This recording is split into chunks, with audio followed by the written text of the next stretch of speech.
Hello everyone, this is the part 2 for class 10th, chapter number 1 जिसमें हम cell division and cell cycle के बारे में बात कर रहे हैं।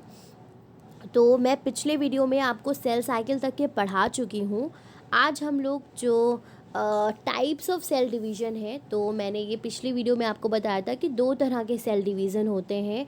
माइटोसिस, जो कि आपके जो डिप्लॉइड सेल्स होती हैं उसमें होता है। डिप्लॉइड का मतलब क्या है? आई होप किसी को डिप्लॉइड और हैप्लॉइड में कोई भी कन्फ्यूजन नहीं होगा।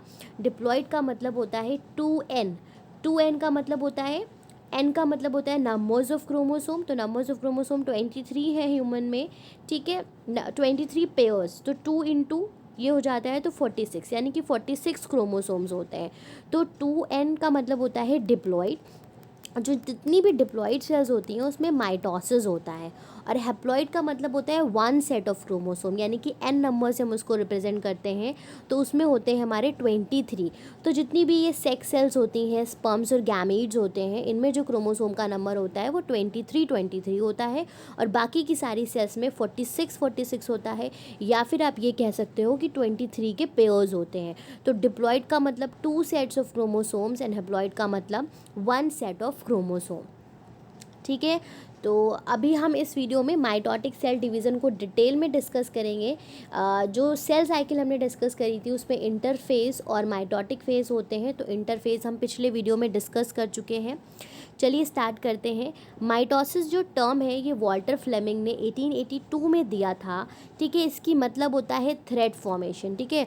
तो माइटोसिस का मतलब है थ्रेड फॉर्मेशन। इसको इक्वेशनल सेल डिवीज़न भी कहा जाता है, क्योंकि इसमें जो नंबर्स ऑफ क्रोमोसोम्स जो पेरेंट्स में होते हैं वही नंबर सेम डॉटर में जाते हैं, कोई भी कमती या बढ़ती नहीं होती है। It is also called somatic cell. इसको सोमैटिक सेल्स भी कहा जाता है, सोमैटिक सेल डिवीज़न भी कहा जाता है, क्योंकि ये सोमैटिक सेल्स में होता है। अब सोमैटिक सेल का मतलब क्या है? बॉडी की जो भी सेल्स हैं उनमें हमारे क्रोमोसोम 23 पेयर्स में है, तो यानी कि वो डिप्लॉइड सेल्स हैं और उसमें माइटोसिस होता है। तो ये याद रखिएगा कि माइटोसिस डिप्लॉइड सेल्स में होता है। अब फटाफट हम इसको अच्छे से समझ लेते हैं line by line. Mitosis is a division of cell into two identical daughter cells which have the same numbers of chromosome as present in the parent cells. It occurs in the somatic cells of both plants and animal. तो इसका मतलब क्या है कि mitosis जो है ये cell division है जिसमें सेल दो डॉटर सेल्स में डिवाइड होती हैं, और वो क्या होती हैं? वो आइडेंटिकल हैं एक दूसरे के। आइडेंटिकल का मतलब क्या है? आइडेंटिकल का मतलब है सेम टू सेम, जैसे पेरेंट था वैसे ही उनकी डॉटर सेल्स होंगी। और ये इसलिए होता है क्योंकि पेरेंट के अंदर क्या है? 2n नंबर्स ऑफ क्रोमोसोम्स हैं, और डॉटर के अंदर भी वही सेम टू सेम क्रोमोसोम्स जाते हैं। इसमें कोई भी रद्दो बदल नहीं होता, कोई भी चेंजेस नहीं होते हैं, ना ही नंबर्स ऑफ क्रोमोसोम कम होते हैं। वो same to same as it is दोनों सेल में डिवाइड हो जाते हैं, ठीक है। उसके बाद बात करते हैं विच सेल्स अंडर गो माइटोसिस। कौन सी सेल में माइटोसिस होता है? तो ऑल बॉडी सेल्स, बॉडी की जितनी भी सेल्स हैं, ठीक है, उनको हम सोमैटिक सेल्स बोलते हैं, अदर देन द जो जर्म सेल्स होती हैं। जर्म सेल्स क्या हैं? जो स्पर्म्स और ओवम है, जो गैमीट्स जिनसे बनते हैं, वो हमारी सोमैटिक सेल्स नहीं होती हैं, और उसमें ही मियोसिस आप पढ़ोगे, ठीक है। बाकी हर जगह माइटोसिस होता है। Divide by mitosis except the cells that divide to give male and female gametes. मतलब इन सेल्स को छोड़ के बाकी सारी सेल्स में क्या होता है? आपका माइटोसिस होता है, ठीक है। तो अब जो माइटोसिस है उनको दो कैटेगरीज में डिवाइड किया है, कैरियोकाइनेसिस एंड साइटोकाइनेसिस। तो कैरियोकाइनेसिस का मतलब होता है कि पहले न्यूक्लियस डिवाइड होगा, एंड साइटोकाइनेसिस का मतलब होता है कि क्या होगा? साइटोप्लाज्म बाद में डिवाइड होगा। उससे पहले यहाँ पे आप ये डायग्राम देख लो, तो ये क्रोमोसोम का डायग्राम है। ये एक क्रोमोसोम है। क्रोमोसोम को इस तरह से भी जब हम रिप्रेजेंट करते हैं तो भी ये एक क्रोमोसोम है, लेकिन ये डुप्लीकेटेड नहीं है। जब ये डुप्लीकेट हो जाता है तो ये ऐसे ही सिस्टर क्रोमैटिड्स और बना लेता है। तो इसके ये क्या है? ये डुप्लीकेटेड क्रोमोसोम है। यहाँ पे देखिए लिखा हुआ है डुप्लीकेटेड मतलब रेप्लिकेटेड। तो ये क्रोमोसोम दो नहीं हुए हैं, ये क्रोमोसोम का जो डीएनए है वो रेप्लिकेट हो गया है, तो वो इस तरह के स्ट्रक्चर्स दो बना लेता है। तो ये रेप्लिकेटेड क्या है? क्रोमोसोम है, जिसको हम एक ही क्रोमोसोम कहेंगे। ठीक है। और ये जो रेप्लिकेशन है, ये आपने देखा होगा, पढ़ा होगा कि जो एस फेज़ होता है जहाँ पे डीएनए रेप्लिकेट होता है, तो वहीं पे क्या होता है कि जो क्रोमोसोम्स होते हैं वो टू क्रोमैटिड्स का शेप ले लेते हैं। ठीक है, चलिए बात करते हैं अब हम कैरियोकाइनेसिस की, जिसको हम न्यूक्लियर डिवीजन कहते हैं। इसको आप ऐसे याद रख सकते हो, PMAT। ठीक है, prophase, metaphase, anaphase and telophase. तो ये 4 फेजेस हैं। सबसे पहले prophase mark the beginning of cell division, यहाँ से शुरुआत होती है, ये सबसे लंबा फेज़ होता है। अब इस फेज़ के अंदर क्या क्या चीज़ें हो रही हैं ये इंपॉर्टेंट है आपको याद रखना। Chromatin material start condense into the distinct thread like chromosome, मतलब इस तरह के क्रोमोसोम्स और ज़्यादा कंडेंस होना शुरू हो जाते हैं। Since chromosomes get duplicated during the interphase में ही ये डुप्लीकेशन जो है डबल हो चुके हैं। Each chromosome has 2 thread like chromatids, तो जो हर क्रोमोसोम में 2 थ्रेड लाइक्स क्रोमैटिड्स प्रेजेंट होते हैं। By the end of prophase each chromosomes appear to have 2 identicals chromatid. तो क्या होता है कि इस जो एंड होता है प्रोफेज में, तो उसके एंड तक के 2 आइडेंटिकल क्रोमैटिड्स इस तरह के पूरी तरह से डेवलप हो जाते हैं इसमें, जो कि सेंट्रोमेयर मतलब जो सेंटर का पार्ट है उससे अटैच्ड होते हैं, जहाँ पे जिसको काइनेटोकोर भी कहते हैं। उसके ऊपर की जो लेयर होती है काइनेटोकोर होती है, जिसमें स्पिंडल फाइबर्स अटैच्ड होते हैं। सेंट्रोसोम्स और centrioles divide into 2 and these start moving apart to the opposite pole of the cell. अब इसमें क्या होता है, जो सेंट्रोसोम्स होते हैं वो 2 में डिवाइड होकर सेंट्रियोल बनाते हैं और वो पोल्स की तरफ मूव करना शुरू कर देते हैं। उनसे निकलते हैं फाइन माइक्रोट्यूब्यूल्स, जिनको एस्ट्रल रेज बोलते हैं, जो कि क्या करते हैं, फ्रॉम ईच डॉटर सेंट्रियोल, दोनों में से जो सेंट्रियोल डिवाइड हुए हैं उनमें से निकलते हैं। The centriole with its astral rays form an asters. तो सेंट्रियोल जिसमें से वो रेज निकल रही हैं उसको एस्टर बोलते हैं। ठीक है, ये प्लांट में नहीं होता, प्लांट में डायरेक्टली स्पिंडल्स फॉर्म होते हैं। Microtubules between 2 asters from the spindles. अब इन एस्टर्स के बीच के जो माइक्रोट्यूब्यूल्स हैं वो स्पिंडल्स फॉर्म करते हैं, जो कि इक्वेटर पे अपने आप को लेके आते हैं। By the end of prophase the nuclear membrane disappear. अब प्रोफेज के एंड तक के क्या होता है कि धीरे धीरे एक तो ये जो अंदर वाला काम हो रहा है, क्रोमोसोम कंडेंस्ड हो रहा है, 2 आइडेंटिकल क्रोमैटिड सिस्टर्स जो इस तरह के 2 स्ट्रक्चर्स हैं ये बन रहे हैं। ठीक है, उसके साथ साथ न्यूक्लियोलस गायब हो जाता है, न्यूक्लियर मेम्ब्रेन जो है वो गायब हो जाती है। ठीक है, अभी मैं आपको डायग्राम के थ्रू भी ये समझा दूंगी।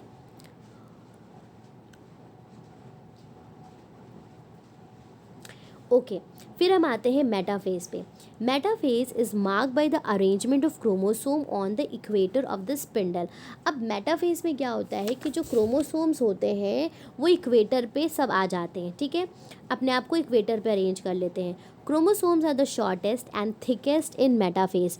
अब मेटाफेज में जो क्रोमोसोम है ये सबसे छोटे और मोटे होते हैं।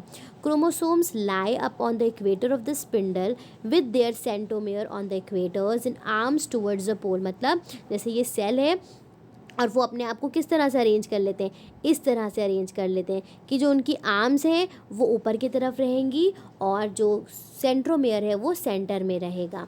ठीक है, spindle fibres are attach to the centromere of the chromosome.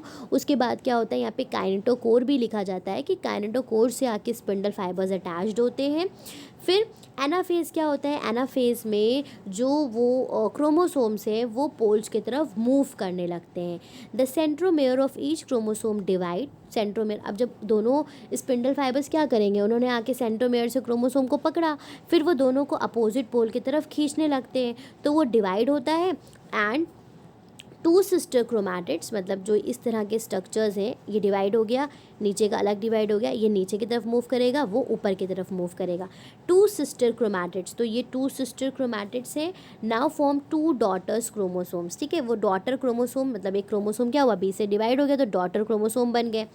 ठीक है, the daughter chromosome start moving apart, वो एक दूसरे से दूर मूव करना शुरू करते हैं। The contraction of spindle fibre उनको अपने तरफ मूव करते हैं। उस मूव करते समय वो अलग अलग शेप फॉर्म करते हैं, VJL। ठीक है, जब वो पोल्स की तरफ मूव करते हैं। उसके बाद आता है आपका टेलोफेज़। तो टेलोफेज़ में क्या है, क्रोमोसोम्स अब यहाँ पे ऊपर जाके पोल्स की तरफ ग्रुप बना लेते हैं। पोल्स पे पहुँच गए, वहाँ पे ग्रुप बनाएंगे, अनकॉइल होना शुरू करेंगे, न्यूक्लियर मेम्ब्रेन जो है वो वापस से आना शुरू करेगी एंड एस्ट्रल रेज डिसअपियर हो जाएंगी और पूरी तरह से जो न्यूक्लियस है वो दो में डिवाइड हो जाएगा। अब ज़रा इसको डायग्राम से देख लीजिए। तो ये प्रोफेज है, यहाँ पे क्रोमोसोम्स इस तरह से हैं। फिर इन्होंने क्या किया, स्पिंडल फाइबर्स आने लगे।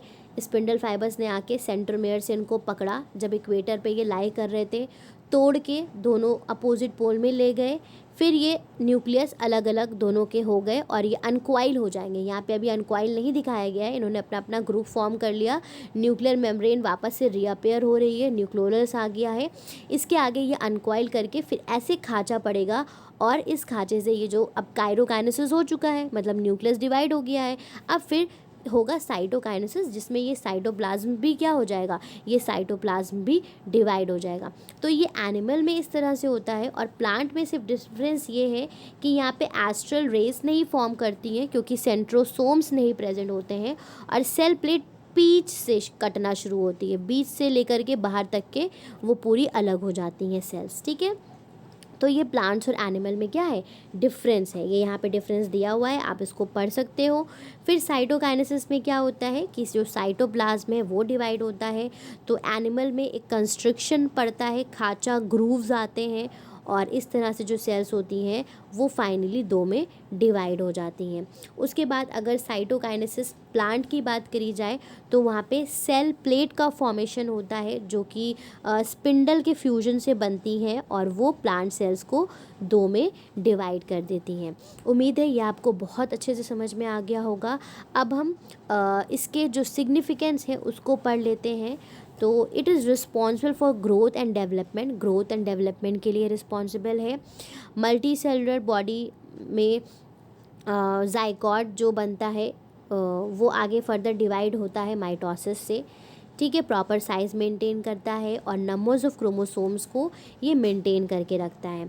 ठीक है, तो ये दिया हुआ है साइटोकाइनेसिस की साइटोप्लाज्म किस तरह से डिवाइड होता है, धीरे धीरे खाँचा पड़ के दो डॉटर सेल्स बन जाती हैं। यहाँ पे आप देखो तो क्रोमोसोम सब अनकॉइल्ड हो चुके हैं। ठीक है, दो अलग अलग हो गई। इसी तरह से यहाँ पे सेल प्लेट बनता है, इस तरह से डिवाइड होते हैं और क्रोमोसोम्स यहाँ पे भी अनकॉइल्ड हो जाते हैं। तो ये क्या है, ये साइटोकाइनेसिस है। फिर आता है it helps in the repair of wear and tear of the body. ठीक है, डैमेज वगैरह को ये क्या करता है, सही करता है, या कोई पार्ट ख़राब हो गया है तो उसको सही करने में। ये मल्टीप्लिकेशन का एक मेथड है यूनिसेलुलर ऑर्गेनिज्म में, और अगर इसकी जो डिवीज़न है ये अनकंट्रोल है तो that can lead to the cancer also. तो कैंसर क्या है, एक तरह का अनकंट्रोल माइटोसिस है। जब बहुत ज़्यादा सेल डिवाइड होने लगती हैं तो वो ट्यूमर फॉर्म कर लेते हैं, सेल्स का मास फॉर्म कर लेते हैं। तो ये एक अलग से टॉपिक है, यहाँ पे आप इसको देख सकते हो, रीड कर सकते हो। फिर क्या है, difference between the mitosis and plant animals, plant and animal cells. तो यहाँ पे सेंट्रियोल है, यहाँ पे सेंट्रियोल नहीं है। एस्टर्स बनेंगे, एस्टर्स नहीं बनेंगे। साइटोकाइनेसिस कंस्ट्रक्शन से होता है और यहाँ पे सेल प्लेट फॉर्मेशन होता है। Cell division occurs in tissue throughout the body and cell division occur mainly in the growing region. तो ये क्या है, डिफरेंस के पॉइंट हैं।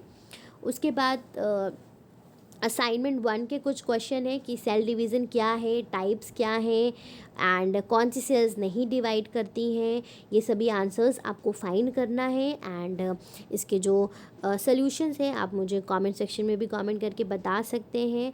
Why was interphase name as a resting phase, interphase को resting phase का name क्यों दिया गया है, कैरियोकाइनेसिस क्या है और सेल डिवीज़न प्लांट सेल और प्लांट एनिमल में फ़र्क क्या है। तो यहाँ पे ऑलरेडी चार्ट दिया हुआ है, आप वहाँ से वो देख सकते हो। नेक्स्ट टॉपिक हमारा मियोटिक सेल डिवीज़न है जो थोड़ा सा कॉम्प्लिकेटेड है, तो उससे पहले हम ये कैंसर वाला जो पॉइंट है उसको डिस्कस कर लेते हैं। कैंसर क्या है, it is a mass of undifferentiated cell which arise due to the abated cell division. जब बहुत अनकंट्रोल सेल डिवीजन होता है तो वो कैंसर कॉज करता है। Cancer cell grow and divide uncontrol because of the gene mutation और presence of oncogenes which destroy और destabilise the check points that prevent control. मतलब ये उन पॉइंट्स को ख़राब कर देते हैं जो सेल डिवीज़न को कंट्रोल करता है। तो उसके वजह से सेल डिवीज़न होता रहता है, होता रहता है, होता रहता है। The checkpoint that operates between the G1s or S or G2 phase are rendered non functional and cells keep on dividing. तो इनके बीच के जो चेक पॉइंट्स होते हैं वो फंक्शनल नहीं रहते हैं, जिसकी वजह से सेल कंटिन्यूसली डिवाइड करती रहती हैं and that leads to cancer. ठीक है, हायर क्लासेस में आप कैंसर्स के भी जो डिफरेंट टाइप्स हैं उसके बारे में पढ़ेंगे। अब हम जो नेक्स्ट टॉपिक है हमारा वो स्टार्ट करने जा रहे हैं। So that is meiotic cell division. Mitosis हम पढ़ चुके हैं, अब हम मियोटिक सेल डिवीज़न पढ़ेंगे। तो सबसे पहले दिमाग में कुछ पॉइंट्स आपको याद रखना है कि जो हमने माइटोसिस डिस्कस किया वहाँ पे जो डिप्लॉइड सेल्स थी, मतलब जिनके पास 2n नंबर्स ऑफ क्रोमोसोम्स थे, मतलब पूरे 46 क्रोमोसोम्स थे, उनमें माइटोसिस होता है। तो वो क्या करते हैं, जो सेल्स बनती हैं सबके पास 46 नंबर्स ऑफ क्रोमोसोम 23 के पेयर्स में रहते हैं। लेकिन जो मियोटिक सेल डिवीज़न है इसको रिडक्शनल सेल डिवीज़न कहा जाता है, और ये वहीं पे होता है जहाँ पे हैप्लॉइड सेल्स होती हैं। हैप्लॉइड सेल्स का मतलब क्या है कि 1 सेट्स ऑफ क्रोमोसोम्स प्रेजेंट होगा। अब हम इसको पढ़ेंगे लाइन बाय लाइन और अच्छे से समझने की कोशिश करेंगे कि मियोटिक सेल डिवीज़न या मियोसिस क्या है। तो Meiosis is a type of cell division which occurs only at the time of gamete formation।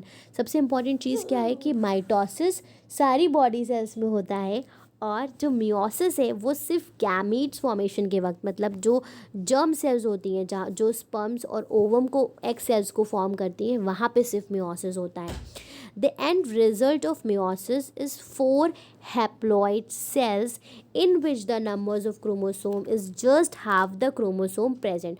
अब देखो, जो हम लोगों ने माइटोसिस पढ़ा था तो उसमें तो 2 डॉटर सेल्स बन रही थी, लेकिन यहाँ पे 4, पहले बात तो ये याद रखिए कि 4 सेल्स बनती हैं।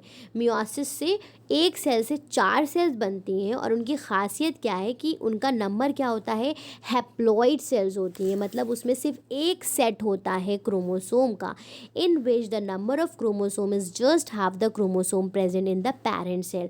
मतलब जो पेरेंट सेल थी उसका जो क्रोमोसोम जो नंबर है वो उसका आधा हो जाता है। इसीलिए मियोसिस को क्या कहते हैं, इसीलिए मियोसिस को कहते हैं रिडक्शन डिवीज़न। क्या कहते हैं, रिडक्शन डिवीज़न, क्योंकि उसके जो नंबर्स ऑफ क्रोमोसोम्स हैं, जब सेल डिवाइड होती है तो नंबर्स ऑफ क्रोमोसोम्स भी उसमें डिवाइड हो जाते हैं, आधे हो जाते हैं। ठीक है, तो अब हम इसको पढ़ेंगे। Where does meiosis occur, meiosis होता कहाँ है। Meiosis occur in the life cycle of every living being whether be a plant और एन एनिमल, मतलब चाहे वो कोई भी लिविंग ऑर्गेनिज्म हो, प्लांट और एनिमल, मियोसिस उसमें होता है। The somatic cells of multicellular organisms are diploid. जो सोमैटिक सेल्स होती हैं वो 2n होती है। 2n का मतलब क्या है, they contain 2 sets of similar chromosome, उनके पास 2 सेट्स हैं, ठीक है, एक जैसे क्रोमोसोम्स के। The 2 similar chromosomes of the diploid cells are called homologous chromosome या फिर homologous pair। तो ये जो 2 सेट्स होते हैं इस तरह के, एक ये हो गया, एक ये हो गया, इनको homologous पेयर भी कहा जाता है। ठीक है, जो 2 सेट्स हैं एक तरह के क्रोमोसोम के, उनको होमोलॉगस क्रोमोसोम या होमोलॉगस पेयर भी कहा जाता है। The chromosome of a homologous pair are brought together in the zygote.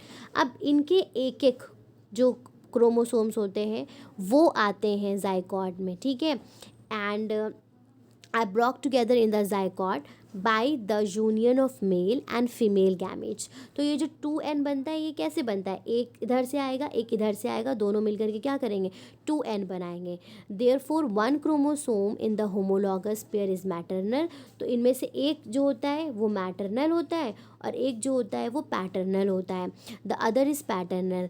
The gametes are haploid, that is they have only 1 chromosome from each pair, मतलब दोनों पेयर में से एक एक क्रोमोसोम आता है। In male meiosis leads to sperm formation. Male में जो मियोसिस है वो उससे स्पर्म का फॉर्मेशन होता है, एंड फीमेल में एग का प्रोडक्शन होता है। तो अगर आप यहाँ पे देखो तो ये क्या है, ये दोनों क्या है, 2 सेट्स हैं क्रोमोसोम्स के, और ये दोनों होमोलॉगस पेयर हैं।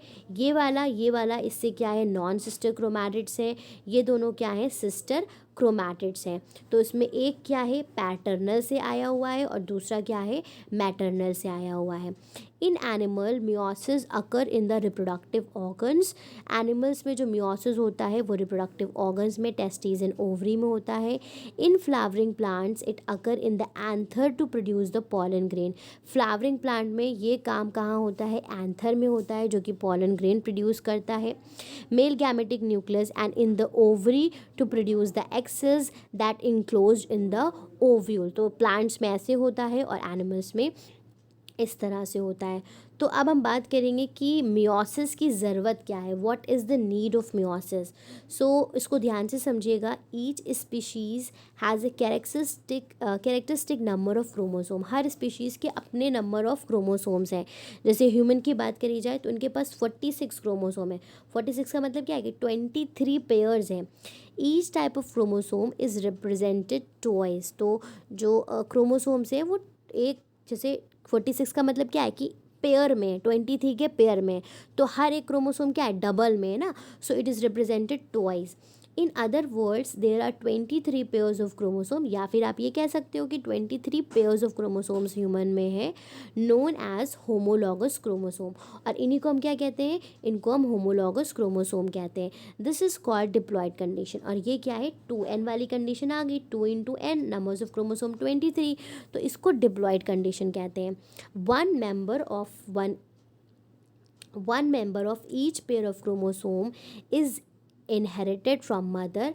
तो अब हर क्रोमोसोम का जो एक मेंबर है, ठीक है, one member of each pair of chromosome, जो पेयर्स हैं उन पेयर में से एक जो मेंबर है वो मदर से आता है और दूसरा मेंबर कहाँ से आता है, फादर से आता है। मतलब जो होमोलॉगस पेयर है, ये भी हमने ऊपर भी बताया, ये जो डायग्राम बना हुआ था कि ये जो पेयर्स हैं इनमें से एक मदर से आया और एक किससे आया, एक फादर से आया, ठीक है। Likewise, somatic cells of onion contain 8 pairs chromosomes and potato cell contain 48 chromosome. This number is maintained in all the cell of organism generation after generation. तो सबके अपने अलग अलग numbers of chromosomes होते हैं और ये generation to generation क्या रहते हैं, maintain रहते हैं। तो ये तो diploid की बात हो रही है कि ये क्या रहेंगे, maintain रहेंगे। अब हम आगे देखते हैं। Suppose, अब बात हो रही है, suppose a gamete are form by the mitotic division. अब देखो हमें ये पता है कि जाइगोट कैसे बनता है, गैमीट के फ्यूजन से बनता है। तो अगर गैमीट 2n होता, मानो स्पर्म 2n होता और ओवम भी 2n होता, तो वो तो 4n दे देता ना। इसीलिए जो गैमीट्स हैं उनको हैप्लॉइड होना ज़रूरी है, ताकि जो उनका रिजल्ट आए वो क्या है, 2n ही आए, वरना इस तरह से नंबर्स क्या होते, बढ़ते चले जाते, ठीक है। गैमीट्स, तो in that case zygote would receive 2 diploid sets of chromosomes after fertilization and the cell in the human body would have 94। तो क्या होता कि अगर वो भी डिप्लॉयड होते तो नंबर्स ऑफ क्रोमोसोम्स क्या हो जाते, बढ़ जाते। The offspring of such parents would in turn have 184 chromosome and the same would double, मतलब वो डबल होते जाता हर सक्सेसिव जनरेशन पे। बट दिस नॉट हैपन, लेकिन ऐसा नहीं होता है, because the gametes are form by the meiotic division, क्योंकि गैमेट्स किससे बनते हैं, मियोटिक डिवीजन से, ना कि माइटोटिक डिवीजन से। मियोसिस प्रोड्यूस हैप्लॉइड्स गैमीट, तो मियोसिस क्या करता है, ये हैप्लॉइड गैमीट्स प्रोड्यूस करता है। They have just half the numbers of chromosome found in the somatic sales, तो जो सोमैटिक सेल्स में 46 होते हैं उसका आधा प्रेजेंट होते हैं इसमें गैमीट्स में। It means if diploid parents have 2n numbers of chromosome, the haploid cells would only have n numbers of chromosome, मतलब 2 × 23 46 और haploid में सिर्फ होते हैं हमारे 23। Haploid cells contain only one representative of each type of chromosome। हमने क्या कहा था कि 23 पेयर्स हैं, पेयर्स का मतलब क्या है, हर एक एक जोड़ा है, तो 2 में प्रेजेंट है। तो हैप्लॉइड में क्या होता है, उन जोड़ों का एक एक मेंबर खाली यहाँ पे प्रेजेंट होता है instead of pair chromosome. Since in this process the number of chromosome is reduce to half, तो इस प्रोसेस में क्या हो रहा है कि क्रोमोसोम आधे हो गए, इसीलिए इसको क्या कहा जाता है, रिडक्शनल डिवीज़न कहा जाता है। व्हेन द 2 हैप्लॉइड्स गैमेट्स, अब जब 2 हैप्लॉइड्स एन फ्यूज़ करते हैं, जो कि स्पर्म और एग सेल्स होते हैं, तो वो क्या बनाते हैं, जाइगोट बनाते हैं, और वो हमारा होता है 2n, a full diploid set of chromosome, 2 of each, ठीक है, तो यहाँ पे आप इस डायग्राम में भी देख सकते हो कि एग सेल्स क्या है, हैप्लॉइड है, स्पर्म भी हैप्लॉइड है, जो जायगोट बना वो डिप्लॉइड बना। अब उससे माइटोसिस हुआ, माइटोसिस हुआ, माइटोसिस हुआ, फिर उसने बॉडी को बनाया। अब जो भी सोमैटिक सेल्स हैं उसमें माइटोसिस होगा, जो जर्म सेल्स हैं उसमें मियोसिस होगा। तो जर्म सेल्स क्या करेंगी, 4, यहाँ पे देखो तो 4 हैप्लॉइड सेल्स ये फॉर्म करती हैं। ठीक है, तो ये क्या था आपका माइटोसिस एंड मियोसिस का एक छोटा सा डायग्राम था। ठीक है, in this way the chromosome numbers remain constant from one generation to next generation. तो इससे क्या होता है कि जो भी जर्म सेल्स बनती हैं वो क्या बनती है, सब हैप्लॉइड बनती हैं। तो जो नंबर्स ऑफ क्रोमोसोम्स हैं वो सेम रहते हैं जनरेशन टू जनरेशन में। अब तो ये तो हमने इंट्रोडक्शन पढ़ लिया मियोसिस का। अब हम इसका प्रोसेस डिस्कस करने वाले हैं जो कि थोड़ा सा कॉम्प्लिकेटेड है माइटोसिस के कंपैरिजन में। तो बात करते हैं process of mitosis in animal cell. तो अभी तो आपकी बुक में इतना डिटेल में नहीं दिया हुआ है, लेकिन आपको उसको समझना ज़रूरी है, तो इसको समझ लीजिएगा। फिर इस वीडियो में मैं पूरा माइटोसिस और मियोसिस का जो डिफरेंस है वहाँ तक के हम कंप्लीट कर लेंगे एंड नेक्स्ट पार्ट में हम क्रोमोसोम डिस्कस करेंगे।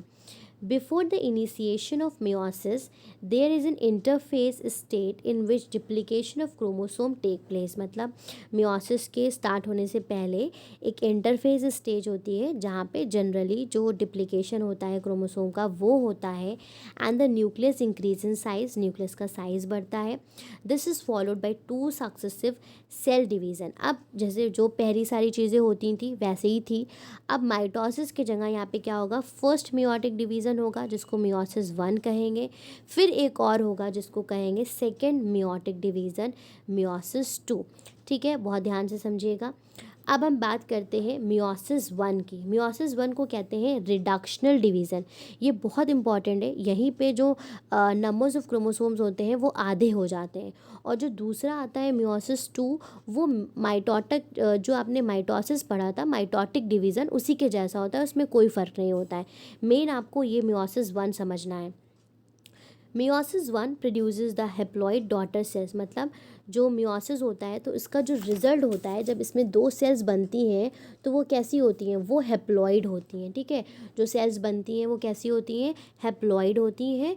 तो in which the numbers of chromosome is half, hence reductional division. मतलब जो नंबर्स ऑफ क्रोमोसोम्स होते हैं वो मियोसिस 1 में ही आधे हो जाते हैं। Similarly to mitotic cell division the phase of meiosis 1 are group. ठीक है, तो जैसे हमने माइटोटिक में पढ़ा था प्रोफेज, मेटाफेज, एनाफेज, टेलोफेज, इसी तरह से हम यहाँ पे भी बात करेंगे। लेकिन यहाँ पे क्योंकि दो डिवीज़न है तो 2 प्रोफेज हैं, 2 मेटाफेज हैं, इसलिए prophase 1, metaphase 1, anaphase 1 and telophase 1 हमने डिसाइड कर लिया है। ठीक है, the event that take place during each cell. अब वो फिगर 1.8 पीछे है उसमें दिए हुए हैं, पहले हम यहाँ पे थ्योरी से इसको समझते हैं। So the characteristic events that अगर ड्यूरिंग द मियोसिस 1। अच्छा, यहाँ पे क्या है कि पूरा जो मियोसिस 1 का है वो एक बार में दिया हुआ है, क्योंकि अभी आपके सिलेबस में स्टेजेस को इतना डीप में पढ़ना नहीं है और डायग्राम में थोड़ी सी स्टेजेस लिखी हुई हैं, तो आप समझने के लिए वहाँ से पढ़ सकते हो। मेन चीज़ें हम पढ़ते हैं। तो मियोसिस 1 में क्या होता है, condensation of chromatin material. Generally जो इससे पहले भी हम पढ़ चुके हैं कि क्रोमोसोम्स थ्रेड जैसे होते हैं लंबे लंबे and that appear beaded due to the presence of chromomeres, they get further thickened and shortened. मतलब जो क्रोमैटिन मटेरियल है वो कंडेंस होता है और क्रोमोसोम्स का शेप लेता है। Then pairing of homologous chromosome, ये एक इसमें इम्पॉर्टेंट फैक्टर है कि जो होमोलॉगस क्रोमोसोम्स होते हैं वो पेयर्स फॉर्म करना शुरू करते हैं। ठीक है, the homologous chromosomes with similar gene